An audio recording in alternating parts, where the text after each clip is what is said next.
Yesus jamah ku jadi tahir.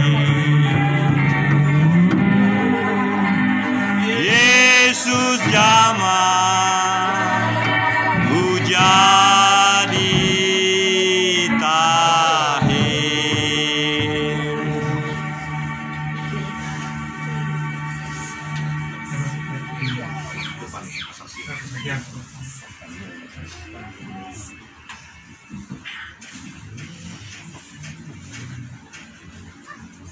Namamu siapa? Prayanta. Prayanta, saya tanya Bapak. Kamu betul punya anak-anak, punya anak? Masih bisa terus tapi baterainya udah 14 tadi. Kalau punya anak, gampang atau susah?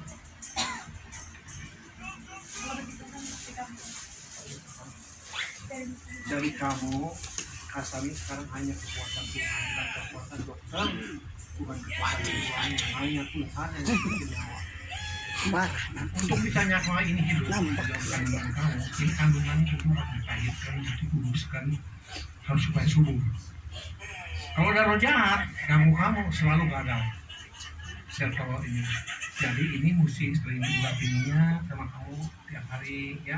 Ke darah Yesus, dan iman, supaya disuruh. Kedua, kalau hubungan seks, ini jujur ya.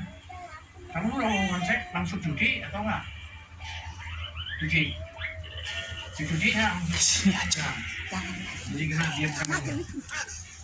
Diamkan ini udah tapi bukan ini angkat dulu. Yang angkat supaya spermanya masuk. Ya kira-kira antara 2-30 menit lah. Diamkan ya. Nah, besoknya baru cuci. Itu sampai terjadi. Ketiga, suamimu spermanya memenuhi syaratnya. Udah memenuhi syarat. Tinggal persoalannya kan di kamu. Ya, oke, kamu. Nah, kamu juga harus dites bagaimana lemak di dalam kandungan ini. Kalau banyak, sebelum hubungan seks kamu cuci dulu supaya lemaknya ini mengurangi, sehingga sperma waktu mau ketemu sel telur itu waktu singkat tidak dihalangi oleh lemak. Lemak ini bisa menghalangi sperma untuk masuk ke sel telur, jadi kamu jangan mati. Ya, jadi kamu harus bersih dan kamu kuruskan. Ya, kamu perlu darah Yesus masuk ke bagian kamu supaya yang menghalangi dikuruskan. Amin. Dan kalau minta sama Tuhan itu nggak boleh mau datang nggak datang, dia rajin karena ini minta nyawa. Kayak si Frida, dia punya anak juga ya, tapi kalau dia nggak rajin itu susah. Contohnya, dia kan takut terus, minta terus juga 7 tahun kan, kemudian melayani, ini harus. Di situ kalau kemuliaan Tuhan datang, kalau gimana?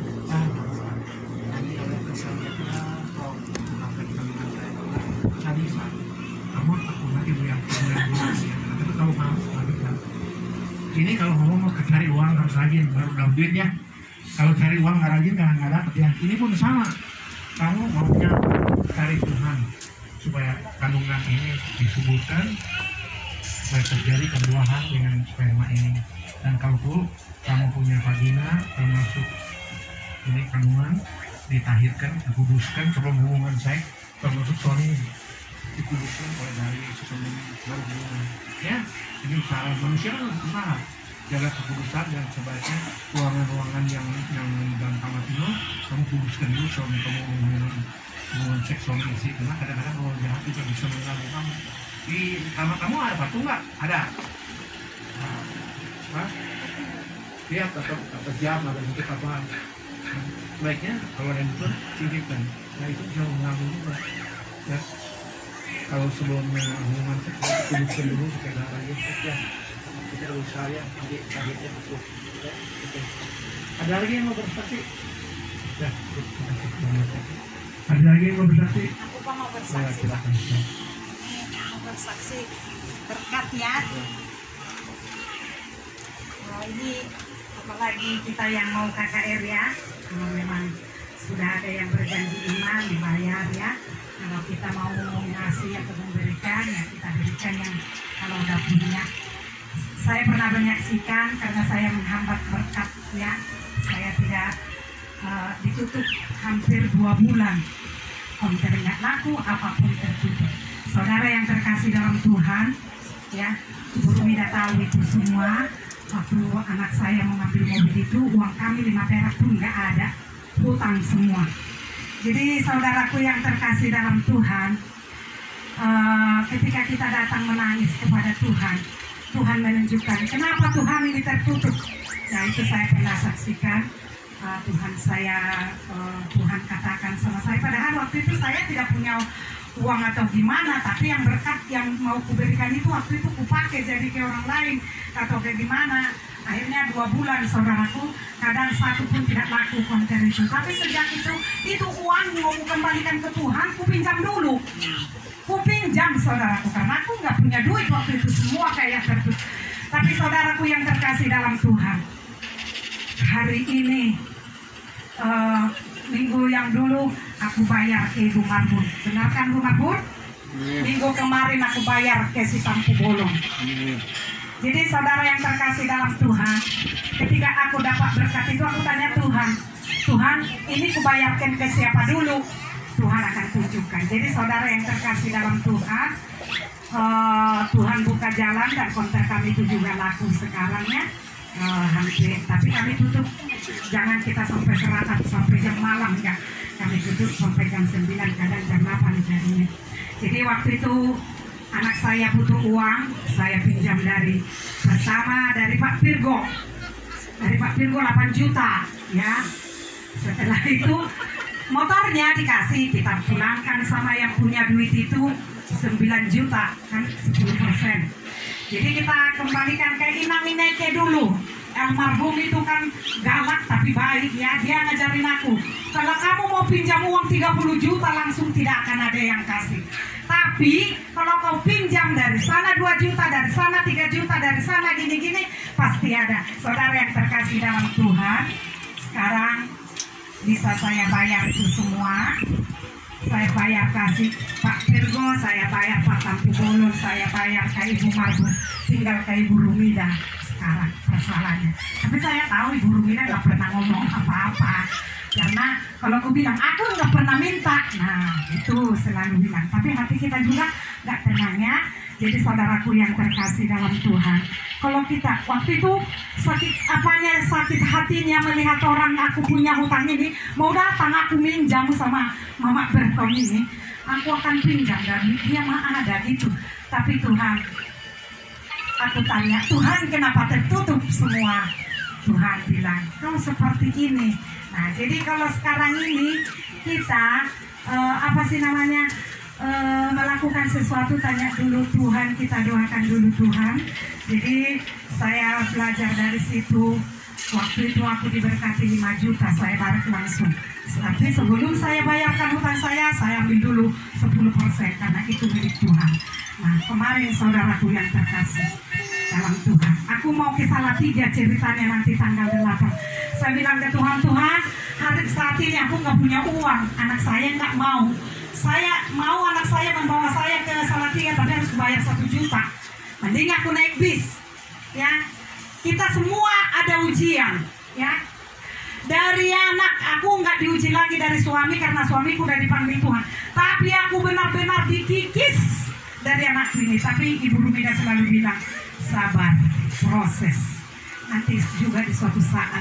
Kadang di dalam hati kita, kalau Ibu Rumida ini bilang iyalah, karena ibu kan anakmu semua baik, anakmu udah berhasil, anak saya cuma satu-satunya, tapi seperti ini, apa dia minta ku kasih. Bahkan dia mau dia mobil saya usahakan, tapi saya nggak bisa masuk ke mobil itu. Kalau aku masuk harus bayar 2 kali lipat. Tapi dalam hatiku ini, aku bersyukur, aku berterima kasih.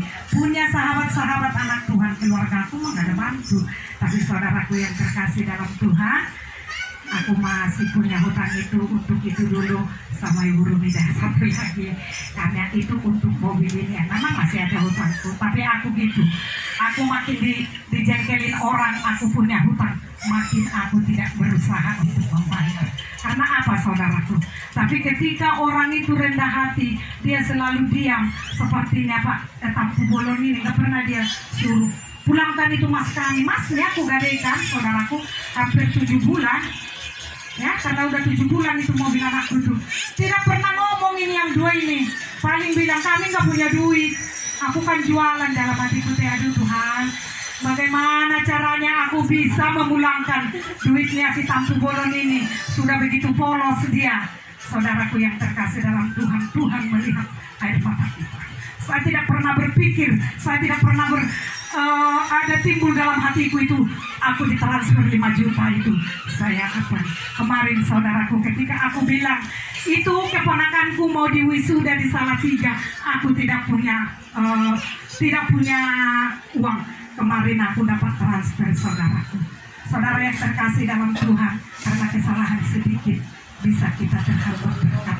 Jadi Ibu Rumida ini tahu semua, Pak Tampu Bolo, si Pak Virgo ini, karena inilah temanku tiap hari dulu berdoa menangis mau dapatkan Ibu Rosma Inamineke ngasih itu petunjuk, kamu mau dapat itu harus seperti ini, jangan pinjam dong sekarang 30 juta langsung uang orang. Saudaraku yang terkasih dalam Tuhan, cita-cita kita tidak sama dengan kehendak Tuhan. Saya udah punya uang, anak saya masuk, saya udah bilang gini, Tuhan saya mau beli rumah yang kecil aja, tapi anak saya masuk ruangan ICU. Dari situ habislah uang ini semua, akhirnya aku jadi banyak hutangku. Jadi siapapun kita yang punya hutang, percaya kepada Tuhan, air mata kita itu dilihat, hati kita itu dilihat. Setiap ada berkatku, aku bayar hutangku, tidak kusakuin. Kalau aku sakuin, nggak ku tebus itu masnya si Tampu Bolon, nggak ada yang tahu. Dan cuma aku yang tahu dengan Tuhan, dengan yang memberikan itu. Dan puji Tuhan saudaraku, makanya kami waktu itu sepakat semua, nggak ada yang janji iman. Aku nggak mau janji iman itu, karena aku nanti takut tidak bisa kubayar gitu.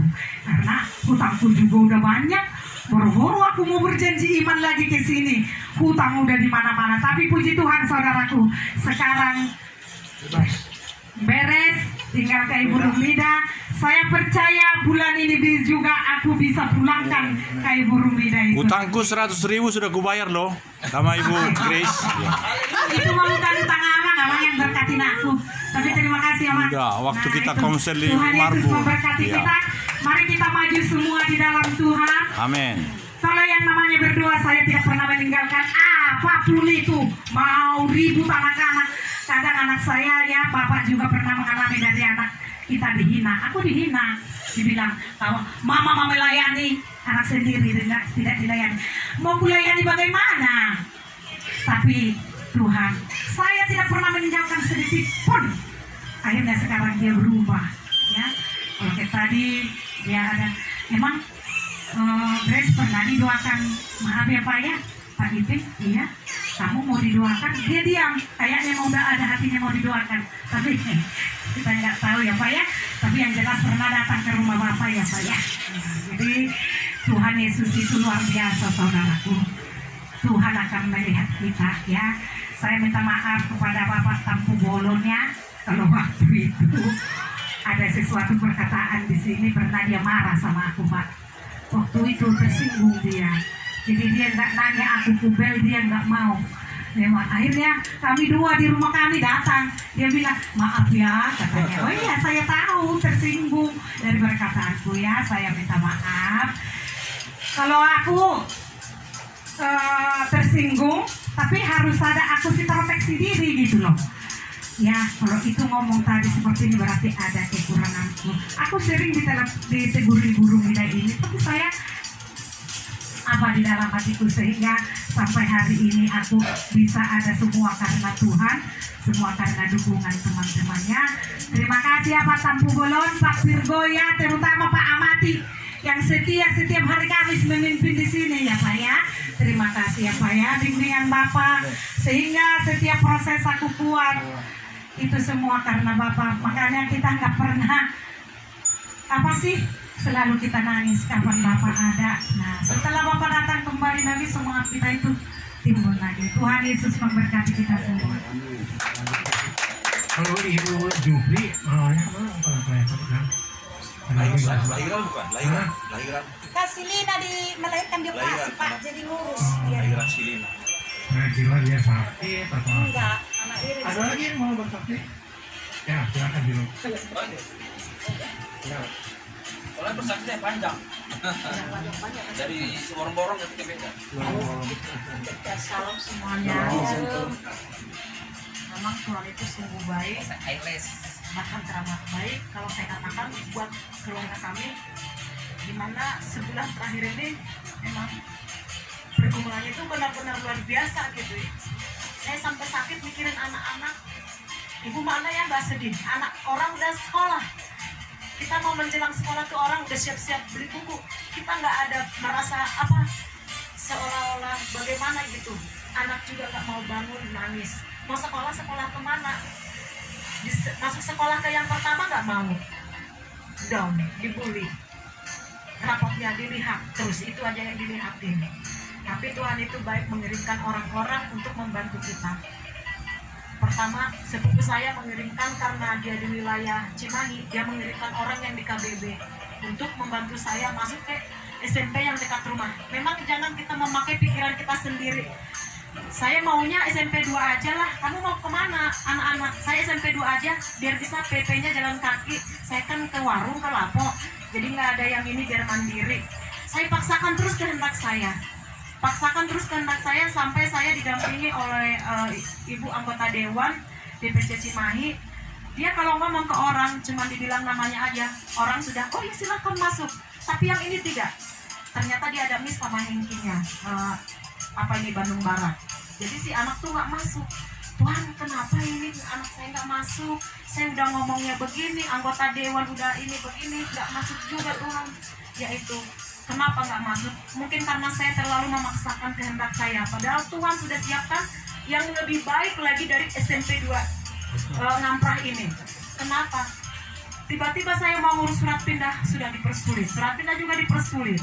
Ibu harus begini-begini. Dengan cara mereka menahan anak saya supaya tidak pindah.